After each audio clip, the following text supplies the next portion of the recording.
Agora aqui nós temos um exemplo de uma função trigonométrica, né? Envolvendo seno e cosseno. Como é que nós vamos fazer? A derivada dessa minha função, nós sabemos que a derivada de cosseno de x vai ser igual a menos seno de x. E a derivada de seno de x vai ser igual a cosseno de x. Só vocês decorarem isso, certo? Então aqui, ó, meu y' vai ser igual a 3 vezes derivada de cosseno de x é igual a menos seno de x,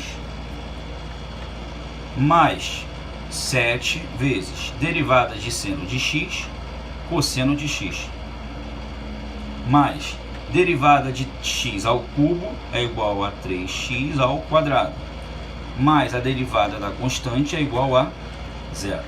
Reformulando essa minha equação, eu tenho menos 3 seno de x, mais 7 cosseno de x, mais 3x ao quadrado.